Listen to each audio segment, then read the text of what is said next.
everyone, and welcome to Dream Leapers with Harriette Cole. It is the holiday season, a time that is really special for me. I just love all of the incredible festivities and all the great connections that we make during this season, all the magic that we make. And our guest today is someone who's made a lot of magic on stage, on many stages, on the big screen, and on television. Let me tell you about her. She is Regina Taylor, an actress, director, playwright, educator, and activist whose work spans television, theater, and film.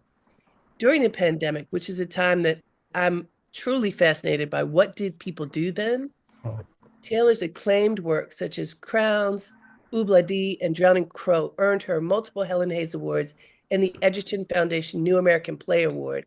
She served as the playwright in residence at the Repertory Theater of St. Louis. She also made this really interesting mixtape. She's going to tell us about that. She is the most produced playwright at the Goodman Theater and serves as its artistic associate. On screen, Taylor has garnered a Golden Globe for her portrayal of Lily Harper in I'll Fly Away, along with Emmy nominations and NAACP Image Awards. She has appeared in many films that you know, including The Negotiator with Samuel L. Jackson, Courage Under Fire with Denzel Washington. I love that one. Clocker, Spike Lee's film, Losing Isaiah with Halle Berry, and Lean on Me with Morgan Freeman. Her notable television roles include Lovecraft Country, yes, All Day and a Night, Council of Dads, and The Good Fight. And she made history as the first African-American woman to play Juliet in Romeo and Juliet on Broadway. Through her groundbreaking work, Regina Taylor continues to shape the cultural landscape with her powerful storytelling and advocacy. So please, everyone, join me in welcoming Regina Taylor. Hello, my dear. Welcome. Thank you so much. It's so nice to have you here to just share and all the great things that you've been doing, offering really wonderful storytelling to our culture. And I am a firm believer that storytelling makes the world go round. And so, how did you start off being a storyteller? What prompted this to be Oh, your calling? as far back as I can remember, I've been writing. That was the greatest gift my mother gave me. She sat down with me on the floor with some construction paper, crayons, and taught me how to create children's books with a little chocolate girl in the center of those narratives. And she Yes, said, Mom. yes, Yes. she was a teacher. And she said, this is your survival tool. To start with your imagination. It always starts dreams, imagination. You roll up your sleeves, you do the sweat equity of it, you figure out how to navigate around all of it. And it is a practice. That you do on a consistent basis. How do you start from envisioning something in your mind to making those dreams concrete? That's writing. So I started out as a writer. And how old were you when she was teaching you to make these books? Oh my goodness. This was before I went into school. So one my earliest memories was of Oh, creating children's books. I mean, what a visionary your mother was at such a young age for you to see that your imagination was valuable. Absolutely. She understood that. She was also a wonderful writer. She was a teacher. She worked for the Social Security Administration. And she had a great love of the art. And that's what she passed to me. That's beautiful. We lost one of our greatest writers, Oh, Nikki Nikki Giovanni. Giovanni. Yes. And I remember, I started my career at Essence, and in the very early days, in the mid 80s, when I first started there, I met her. I was in the Oh, contemporary living department, and the editor uh, invited me to go to lunch with her and Nikki Giovanni at Tavern on the oh, Green. So, oh, Regina, wow. never been to Tavern. I hadn't been anywhere. I was just new to New York. going to Tavern on the Green. I thought I was, you know, becoming a big girl, right? And Nikki Giovanni was so um chill. She was just Yeah. so chill, and just her regular speaking with poetry. Just the way she just talked to us was so beautiful, Yes. and also so incredibly connected to Black culture and Black female culture. Yes. Do you have any memories of Nikki Giovanni that you'd like to share with us? I would have to say she was my early influences in terms of writing. That writer that when I first read her, I said, oh, she speaks directly to me. It was Nikki Giovanni. It was. Um, it was for colored girls. It was uh, Ntozake Shenke. It was Adrian Kennedy. Uh, those folk really led me in terms of finding my own voice. That voice that those voices struck me and saying, beyond the canon that I was being taught in school, uh, these women are speaking directly to me, my heart, soul, as an African American woman. Also, this world perspective as an African American woman. And how were you exposed to them? Because I know for me, I'm from Baltimore. I went to Howard University. Mhm. It was Yeah. not until, and I grew up in a Black community in Baltimore, but it was not until I was at Howard that I was exposed to a variety of Black authors and artists. A little bit at home, but not Mhm. very much. Did your mother expose you to Black writers and Absolutely. artists? Hmm. Absolutely. My mother and the community. I grew up in Dallas, Texas, spent some time in Oklahoma during that time, in Muskogee, Oklahoma. Uh, uh, it was this very rich and varied African American community with these different voices, people from different walks of life, and certainly the artists that shared their work and shared the works of those that inspired them, who gave me those books. Yes. Yeah, that's beautiful. I remember Black artists and authors, they were locals, which was also really nice. That, Yes. I Yes. I had the sense at a young age, because I wanted to be a writer from when I was 12. And my mother's best friend wrote poetry. And she's 95 and she's still writing poetry. It's pretty amazing. She never Mm. got to be big, but she always did it. So that we Yes. saw people in the community, really valuing the arts. And recently, Regina, I was in conversation with Felicia Rashad, and she said something very powerful when in talking about her early days and choosing the arts and the Yes. importance of the arts, and how, you know, cultures that have been long gone, the way that we know about them is looking at the artwork that they've left behind. And Yes. how important is artwork? It's how the legacy is passed on, which I think Yes. is so incredibly powerful. In terms of community, tracing people through that, through the arts, through visual art, music, through dance, uh, uh, it gives you the power of the layers of community, the strength. Uh, that's what I gather from it. Yes. How apart from making those children's books when you were a little one, what other ways did you engage in the arts as you were coming up? What were you exposed to, and what really drew your I was attention? exposed to everything. My mother wanted to make sure I was exposed to everything. So certainly in Dallas, you had the community centers were really key. You had a lot of artists in those community centers sharing. their gifts.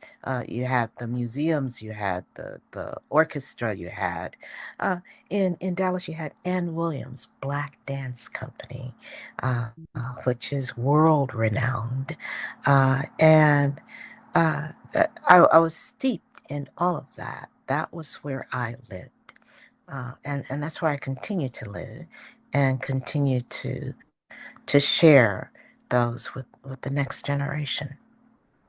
And at what point, Regina, did you know this could be more than fun? This could actually Mm. be the way that you would live your life and earn your living. Well, as I grew up, I wanted to do something practical. And I knew my interest was writing, so I got into journalism.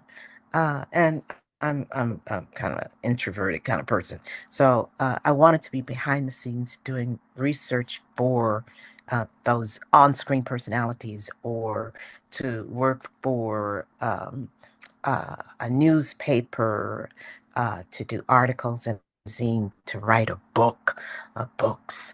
That was my dream. So I went to college as a journalism major, Mm. thinking that was my path. And my counselor said, "Oh, well, you have to fill out some extra credits, and I think you should take this acting class because it'll be an easy. All the jobs take that class, and you should breeze through it." So I took that acting class, and it just really changed my life. One, finding my voice uh, through that, taking up space physically, uh, it um, fed me in the same way that I love books. Grew up with books. You get to pour yourself into other lives, walk around in someone else's shoes. Um, you can time travel. You can become other people in different realms.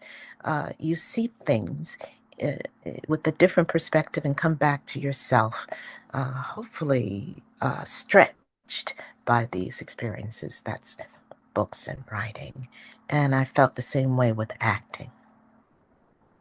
What year was it when you took this acting class? Was this freshman year? Yes, it was my freshman year. So that And formative moment happened year one with an year elective. one. Yeah. And I tell you, I fell into all of this. I was taking acting 101, and I was walking down the hallway, and I happened to see Henry, who was doing a made for TV. He was doing a live broadcast from SMU of Oldest Living Graduate. So I was like, oh, wow. Uh, I've never been in the same space with a major star before. And like I So said, I wait, was really wait, wait, shy. back up. Henry Yes, Fonda yes, was at your school freshman year. yes, All this stuff is happening. You put your feet on the soil at your school and all this stuff happens. yes, That's incredible. yes. So you did you get to meet him? Well, I was too shy to say hello to him. So I was just following him down the hallway, trailing behind him. And this agent was there, was watching me stalk Henry Fonda. And she says, "Who are you? You an actress?" And I said, "Oh, yeah, right, yes." And she said, "Well, there's this audition this weekend. Off of I-35, Motel 6. Do you want to go?" And I said, "Why not?" And I went there because I'm not a fool. I brought my biggest cousin with me, drove me there, Yes. made up a fake resume, went into the audition, and I got the job. And it was a made for TV movie starring Joanne Woodward for CBS, called Oh, Crisis at Central High. And it was about the first students to integrate the Arkansas school system, Little Rock Nine. And I oh. played one of those students then. I must have been 18 years old. And that summer, uh, break from college, I got on my first plane and took that ride to Arkansas and we shot that movie. Uh, it and that changed me. I'm Uh, sure. we were shooting when and it was integration. First students, you had militia walking the students into the school to protect them, and that was the first major scene. And in between shots, you had people watching from the neighborhood across the street. And in between the shots, some of those people would come across and talk to us. And they said, "Oh, we were there. We were there that day when those students." Mm. And I was like, "Oh, that really hit me. This is real. These are real people. This is our history." And it changed my perspective then of this industry, how these images are so powerful, imparting who we are as human beings, passing down that legacy. It's educational as well as something that you see. You're watching for entertainment on TV. That stuck with me, and I continue to carry that with me, whether I'm an actor or a writer or a director or uh, that uh, changed my perspective in terms of what you can do with the arts. You know, how fortunate you were to perform in a film that was about true events that early on, because there are all kinds of films to be a part of. Were you aware of that part of our history before participating in that film? I was aware of the Little Rock Nine. Mm. Now, I had heard about them. I can't say that I knew a lot. I learned a lot more about them and even met some of them along the way. Yes. That's powerful. I mean, now there's so many other incidents that have occurred, unfortunately, that frame our history. And as I have a daughter who's 21, she knows Mm. some of them, from us teaching her from college, etc. But there's so much, Regina, for the next generations coming up to get a full picture of from where we have come, where we are today, and what some of the obstacles have been. It's mind blowing, and I do Uh, think that the creative arts uh, is that's one way that people can learn without having their backup. Okay, I can watch this or I can read this mhm. and and experience it and learn without necessarily being defensive. Well, that is the entry into other people's hearts and souls, is through the arts. It is how I was thinking about music, uh, even during integration, during before integration, Mhm. segregation, in the segregated America. Our music permeates walls. Literally, it is that uh, before black bodies uh, could enter certain spaces, the music was there in a record, on the radio, and these images on TV, certainly. Uh, but certainly, if you're thinking about integration, but if you're thinking about um, our knowledge of ourselves. I was thinking about Jet Magazine. I would wait for that every week to see what was happening in our communities across the country, how people lived, what were the events, what were the celebrations, what were the milestones. Through writing, uh, that you're able to connect who you are here in this to others out there and across the globe. that connection, and certainly that connection in terms of our history. We need to know our history, and especially right now, that's imperative as we are coming full circle. Um, I feel that the changes that are happening uh, today, the challenges that we're facing today, uh, it all smells very familiar to me now. You know what I'm saying? I know what you're It saying. is. I've seen this before. I know it by the smell because I've been through this ish before, and I see coming.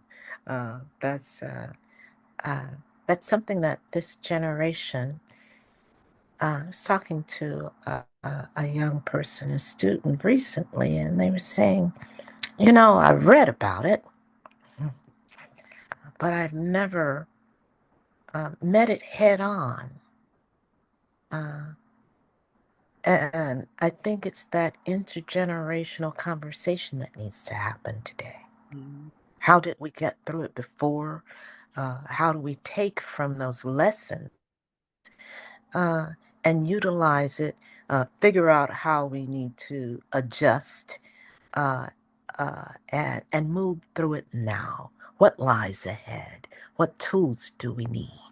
And certainly it's not about doing it the same way, but having a knowledge of the map because it's a playbook that keeps repeating. Uh, we have to know. We have to know our history. We do. Hey, everybody, this is Dream Leapers with Harriette Cole, and we are talking with Regina Taylor, looking at how art informs history. And that is really important. That resonates so much for me because we need to be paying attention in every way that we can. And what you just said, Regina, I think is really important because we need to have memory. We need ancestral memory. We need to share it with the next generation Mm-hmm. in every possible way that we can, so that if things are repeating themselves, we have to do something different. We can't do what we did before because clearly it didn't work. If we're back at the same place, Mm. something has to change. And so I wonder, in the Mm.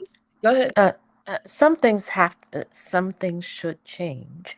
Some things we apply differently. Okay, there you go. And one to know that we've been up against it uh, in different fashions. How is it coming to us now in the same fashion? How is it different? What do we need to hold on to in terms of some strategies, and how some things we need to let go, some things we need to learn something new to affect a different outcome. Yeah. Um, you now impact the art in so many different ways. Actor, director, you've engaged in lots of ways. What is important for you now in terms of storytelling? What is driving you at this moment? Yes, it is. It is. How do we have these um, intergenerational conversations? What do we learn from each other? Um, I've been doing different programming. One, the Black Album mixtape, Yeah, tell us about which that. was it started during COVID. I was talking to my alma mater, SMU, about how do we continue to teach uh, uh, during shutdown. How do we continue to share the work? So I created these pieces for SMU students through the Black lens, uh, which is vast, that encompasses the world. How do I wrote these short pieces for these students. We rehearsed online and we did live streaming during that time in that first semester. And then I turned it over to the students to create their own pieces. And these pieces have to do with what's on your mind. What are these? And that was uh, what um, what conversations do we need to be having? What do you want to share? Who do you want to connect to? And that reach is vast because it's online. So the students started creating their own pieces according to their passions. It was whether you were a writer, a musician, a dancer, and then you bridge over into are you studying medicine? Uh, how are things changing during this time? And again, this was during COVID. Uh, so I started expanding that to have these conversations then with community, not only in Dallas, but across the country. And then we started doing some things across the world with different people. And people did various arts. They also had podcast conversations. They wrote articles, poetry, etc.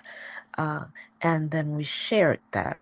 It was called the kind of a block party, but encompassing everyone to share what was on their mind, what was important.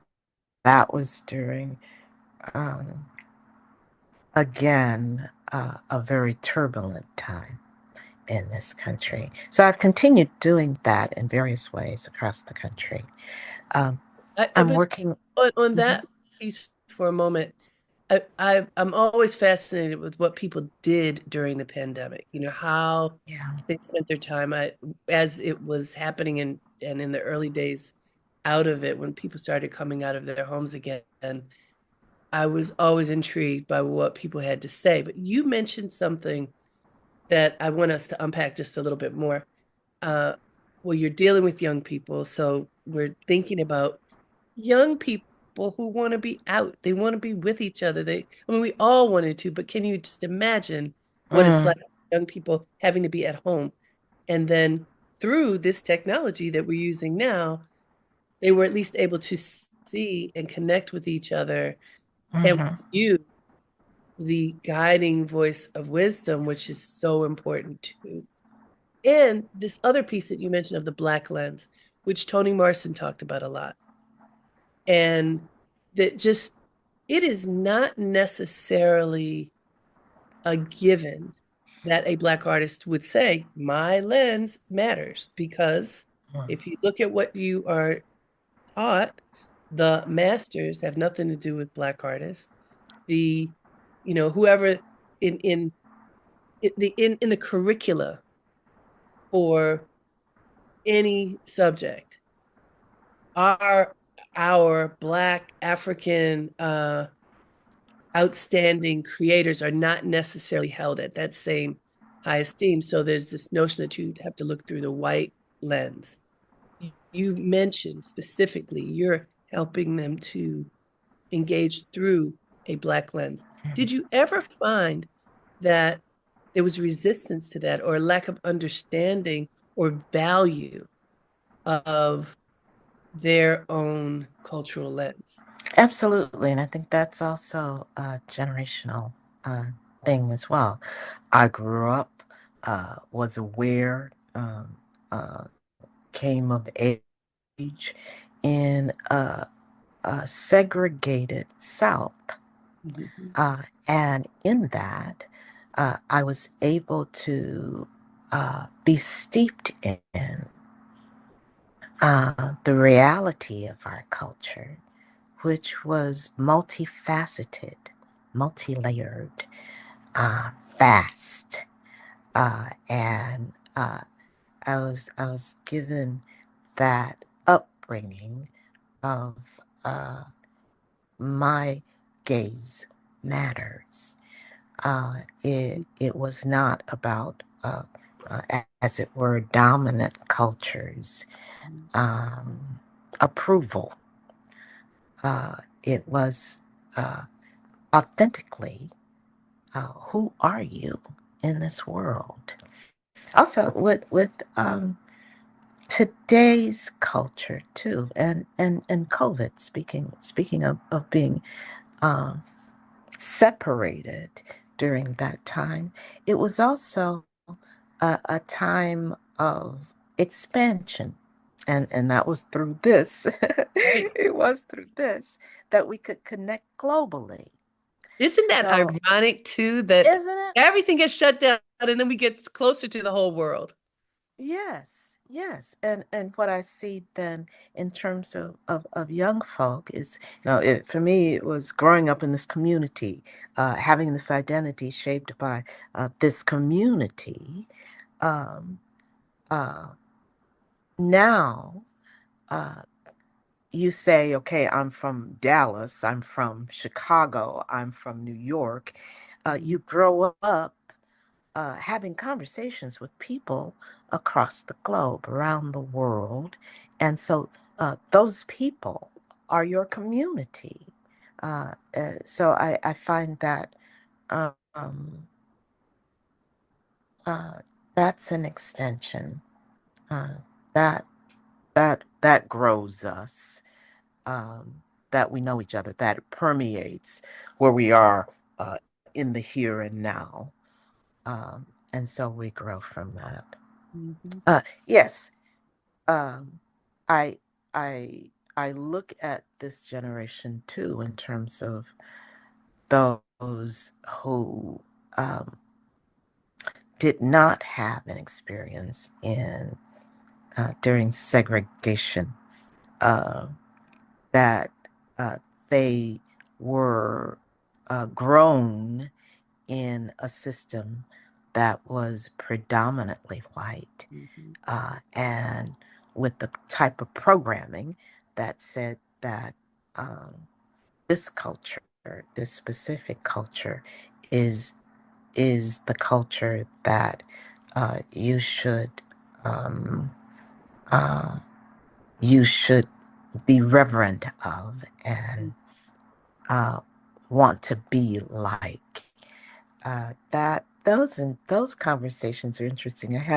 Um, I was teaching a class, uh, acting class, and I was giving some students some assignments. So, um, I don't know, August Wilson. Mhm. Some students, African American students, and they're saying, "I don't want to do a black character." I was saying, why don't you want to do a black character? They're saying, I just want to do a human being.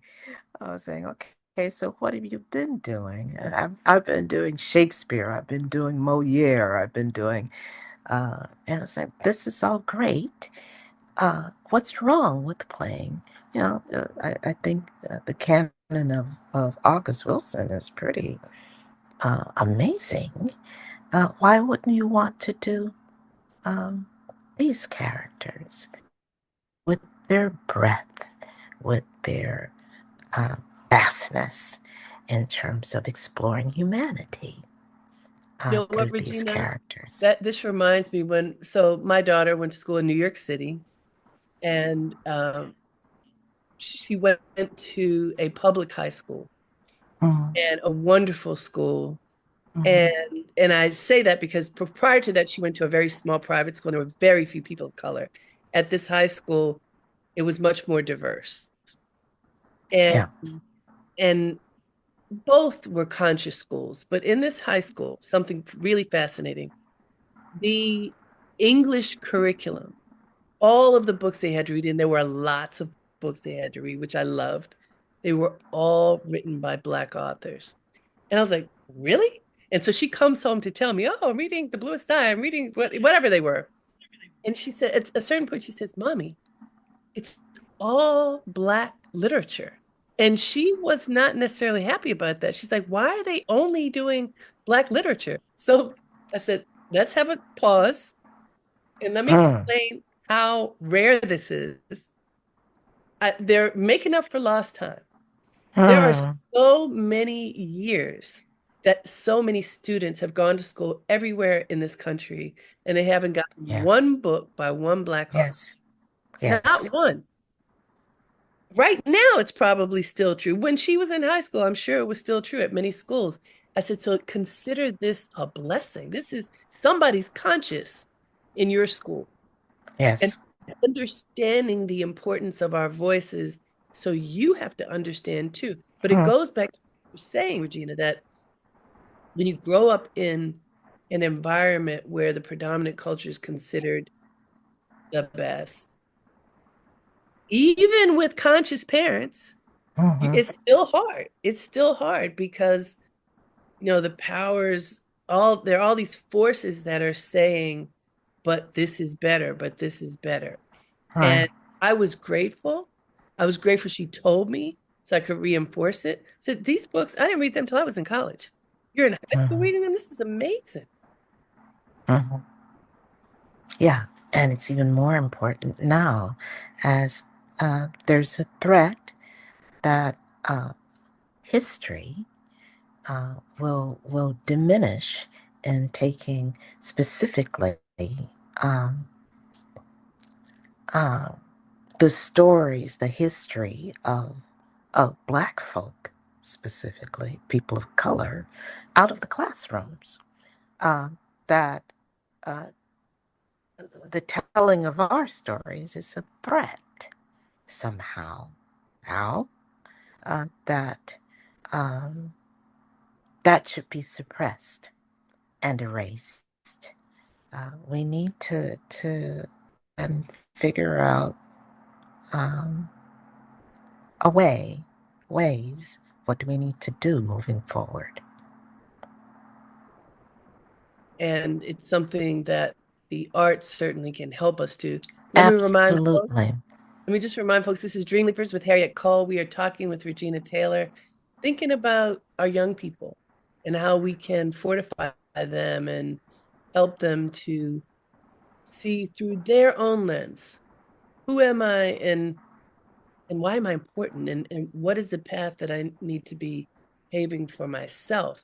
It's interesting. You mentioned something, Regina, that Mhm. it's a topic that many people debate, segregation versus desegregation, right? Mhm. Mhm. A lot of people thought that segregation was bad. Well, and to be forced to do anything is not good. So I agree with that.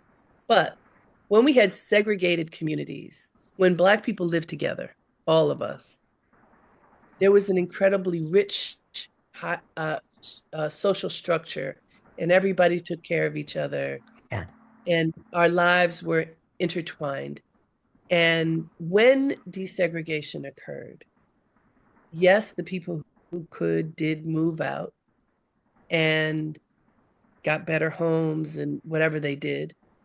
And I'm not disparaging that. I mean, my parents did that, but it did something to it eroded something in that community where they had all lived, and it isolated folks who moved into other areas.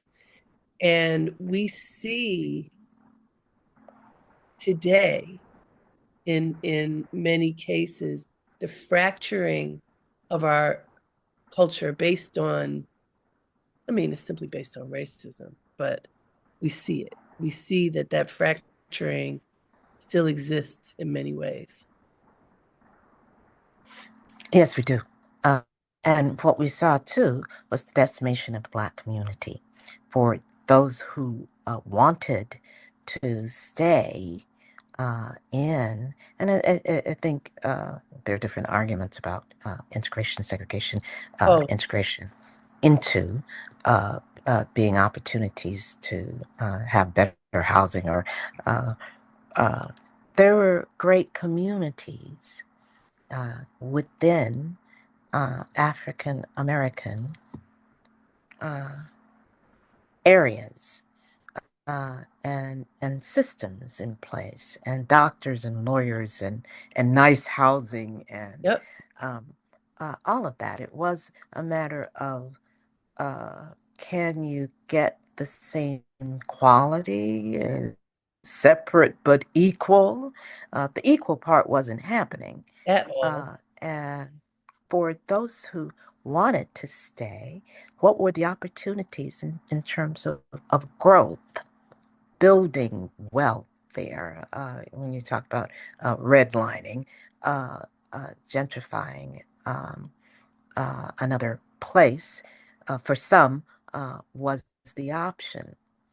Uh, it it then, uh, especially in the 70s, then became about the decimation of the Black community and Black families with the onslaught of drugs taking Yes. over neighborhoods. Which was very Um, intentionally placed in yep, those neighborhoods.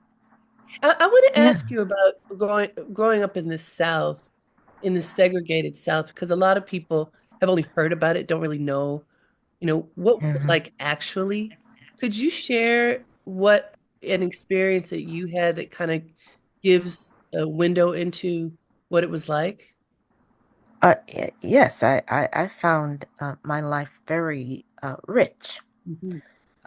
in terms of seeing uh, within that the miles of Black neighborhoods uh, that you saw doctors, that you saw janitors, that you saw teachers, that you saw. So it really helped me in terms of my own personal identity and knowing um, authentically who I am.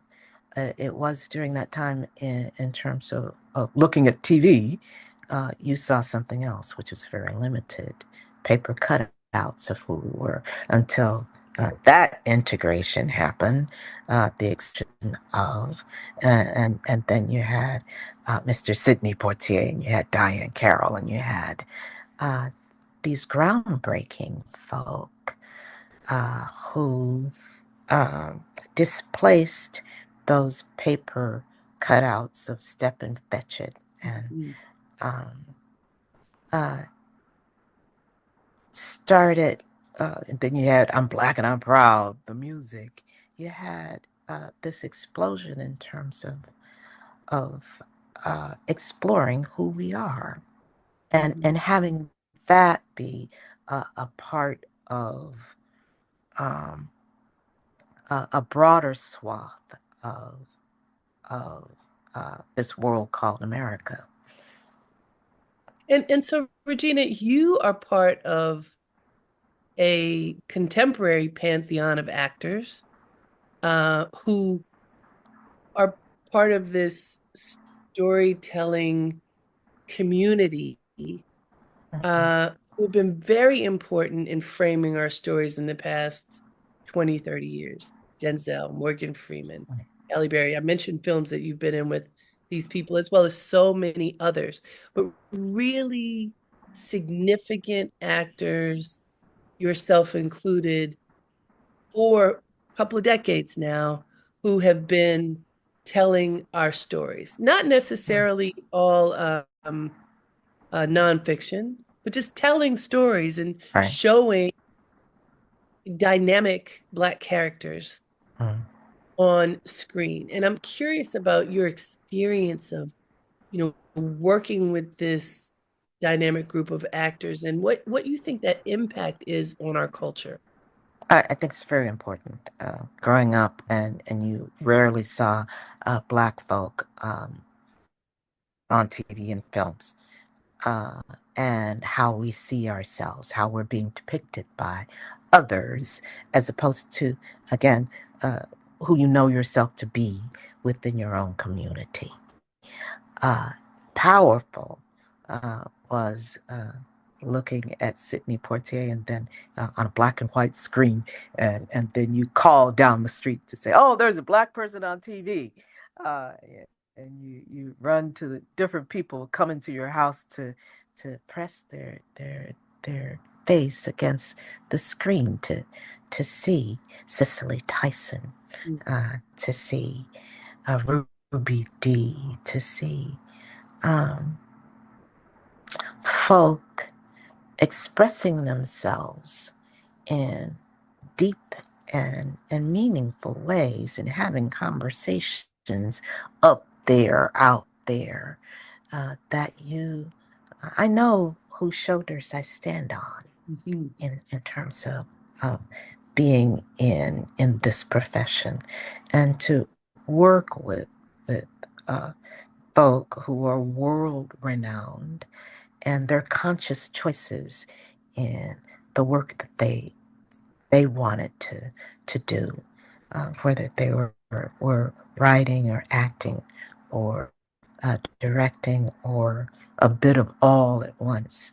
I remember um, Mr. Sidney Poitier, and I had the privilege of working with him, uh, this man that I grew up with. And here I am in this film. Uh, it's now called A Good Day to Die. It started out as Children of the Dust, in a Western. And I'm going, oh, dang, this is Sidney Poitier. Uh, this history uh, and what he had to go through to do just what he did, understanding that in behind the curtain, what that meant, uh, the struggles by fire, and and being this beautiful and brilliant human being. The honor privilege of working with him, or Denzel Washington, Samuel Jackson, most recently Viola Davis, Yes. and yes, and uh, um, I loved also most recently um, uh, science fiction, the Lovecraft Country, Oh, yes. With Misha ingenue, Green. right? Mm-hmm. Hmm. Brilliant, brilliant creator. And I thought what she did was really groundbreaking Hmm. uh, with that work. Also, exploring our future, exploring our past. Uh, that was Yeah. amazing. And I was like, well, how did that get on the air? Uh, And not only did it get on the air, it was really popular. it I mean, was very popular.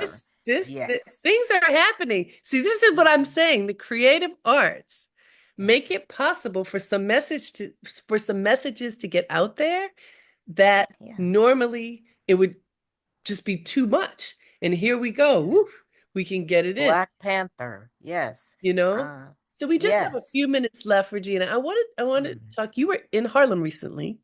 Oh, Yes. a couple months ago. Tell us about the production that you were doing, and because this is part of the work that you're doing today. Tell us about Yes. that. I'm working on a couple of things right now, writing wise. One is an adaptation of Anne Petry's The Narrows, set in 1940s, race relations, this country, and what is true and how media might mix that up, or people uh, changing our narratives. I'm also working on a piece called Exhibit, and I think that was one of the last times we spoke. Yeah. Um, Working on this piece called Exhibit, which is a one-woman show that will be done, have a full production in Denver, Colorado at Curious Theater. Jada Wilson will be directing that. I started it about a year and a half ago uh, in Denver, Aspen Theater, uh, with Rashad directing it. One woman show about what's happening right now, how things are shifting, how things see. Are we moving forward or rolling back? Is the question. In the here and now, and certain things that are happening here and now triggers this woman who is an artist to go back to her childhood memories of integrating the school in Muskogee, Oklahoma. And I remember talking to you, and one of your questions was um, about one of the first things I did, which was Crisis at Central High. And I was telling you that uh, off of that, my experience of growing up in America was integrating the school. My personal experience was integrating the school in Muskogee, Oklahoma. And you asked me, well, how old were you? And I was like, hmm, no one's ever asked me that before. I knew I was in elementary. I believe it was elementary. And I have my own, memories of that or lack of memories about that. Certain pieces of my childhood was this kind of eclipse, erasure. Mm-hmm. And so I had to think about that. Um, what was I forgetting? What was I remembering? What was I forgetting? Mm-hmm. And my mother's passed, so I couldn't ask her how old I was. So I went online and I reconnected with a childhood friend who I recalled as my best friend in Muskogee, Oklahoma. Uh, on Facebook, she like, got in contact with me immediately, and we've been talking ever since. Her experience was the same. Certain portions of our childhood, Mm-hmm. and we started filling in the gaps for each other, and triggered memories started bubbling up in terms of the trauma of it. That's why we couldn't keep moving forward and drag that history behind. So I write about this, about what's happening in this world right now, right here. Uh, where are we going? How will we move through what seems to be a test? Uh, Meshach, Shadrach, and Abednego. Um, that was my Mm-hmm. childhood. Forged by the fires, warriors forged by the fires, and how we prepare this next generation uh, to take that on in their own way and know that they can move through this and be their shining and brilliant selves authentically. Beautiful. And I must say, when you told me that exhibit was sparked by this question that I asked you, I'm like, wow. But I'm going to go back to, because I don't think that you told me before that you were originally a journalism major. So I'm going to say to you, those early seeds that were planted, that questioning, Yes. me as a journalist I'm asking you this question that goes back and triggers this thing that was in you from the earliest of days that I know has its way through your work, the curiosity and the self-reflective curiosity that kind of goes along with acting. Um, I can't wait to see Exhibit. I missed it when you were Mm. showcasing it here in Harlem. I wasn't in town, but I cannot wait to see it. When does it Thank open you. in Denver? When will that be? That's in April In April of 25. 2025. You are so thoughtful. Oh, And you have such a body of work that the good news is these days everything's online. We can see it. It used to be, well, is that film going to come back into a theater? But we can actually see film and television now. And so I hope that people will look up some of the things that you have done and look forward to what you're doing in the future. Thank you so much. and thank you. Always great to talk to you. Absolutely. And thank all of you for tuning in to Dream Leapers with Harriette Cole. Regina Taylor, check her out for all the things she's doing, and let's thank her for what she's offered to our culture. Until next time, And have a great day and make it count.